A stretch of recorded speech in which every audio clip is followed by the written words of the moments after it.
cas del món dels diables, doncs, d'alguna manera es considera que la gent que forma part de les colles és gent que té un mínim de preparació, es fan uns cursos de responsables de grups de consumidors reconeguts com a experts, serien els caps de colla, els responsables de foc, que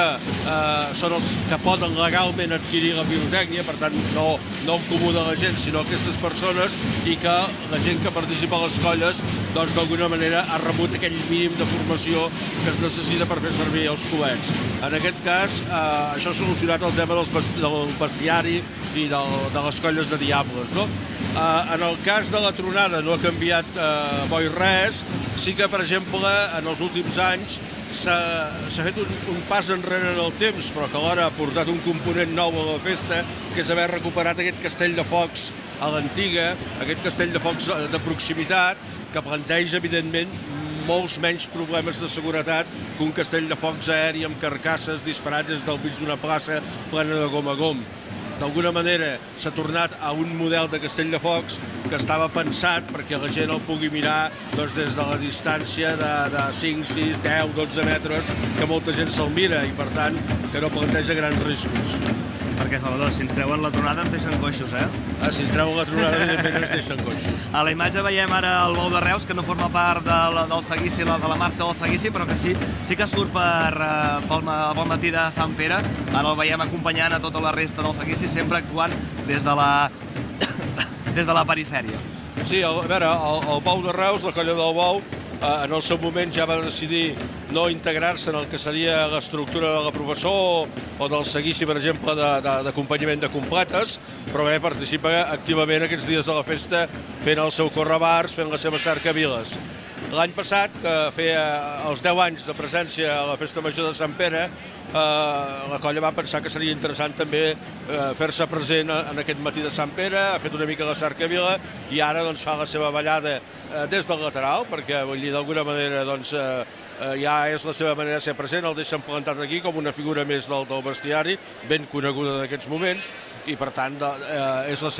la seva aportació al conjunt de la festa. Un bou que l'any passat, recordem, va estar acompanyat, va tenir un convidat, un bou francès, que va ser una mica va ser la sorpresa, podríem dir, la festa major, perquè no estem acostumats a veure així un bou simpàtic, podríem dir, un bou amb un extra de dramatisme i de còmic. L'any passat van ser dues aportacions, aquesta que dius perfectament, la del bou de mesa, una població occitana de l'estat francès, que es veu molt diferent, sobretot pel seu volum, però quan te'l mires en l'estructura veus que no és tan diferent, no ho sé, de la nostra mulassa, però elevat així a un volum més gran, en el sentit que és un cos arrodonit, amb un coll que es pot moure des de dintre i a més amb un joc que donava, evidentment, que va fer participar moltíssim a la gent. D'altra banda,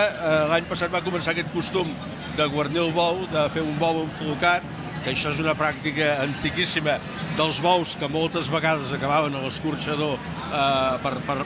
perquè el costum era repartir carn de bou per festa major, o sigui que primer la disfrutem i després la menjarem. Però després se'l menjaven, aquest no se'l menjarem, evidentment, però la colla recupera aquest costum de guarnir de festa el bou, enflocant-lo amb aquestes flors a les banyes i també al coll. Ara, mica en mica, els elements del seguici ja anem veient que van agafant un lloc a la plaça, sobretot a l'ombra, val a dir, perquè el sol que cau és de justícia. Aquest element d'aquest seguici festiu, 22 elements, 22 grups, bestiaris, alguns de foc, alguns sense foc, alguns imaginaris, alguns simplement són danses, algunes parlades d'aquestes danses, per tant, que tenim una mica de tot, i és una mica el que veurem aquest matí, on tots els balls, tots els elements del seguici ens faran una mostra del que són. És el seu moment de glòria. És el moment en què, evidentment, els pot veure força gent, però també no menys important que el fet que vagin pel carrer, tant en el que és el transcurs del que podíem dir els seguicis rituals, l'anada completa del professor, com senzillament en altres moments de la festa. La festa té aquest doble component, és a dir, és important l'actuació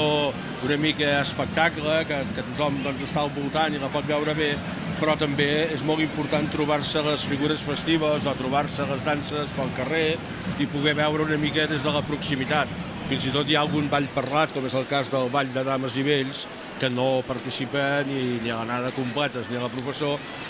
i que doncs, volgudament el que vol fer és fer les seves representacions en places petites del nucli antic que permetin des d'aquesta proximitat que la gent escolti els textos, que vegi els actors i que disfruti amb les barbaritats que diuen, perquè és un ball de caire satíric. Un seguici festiu que enguany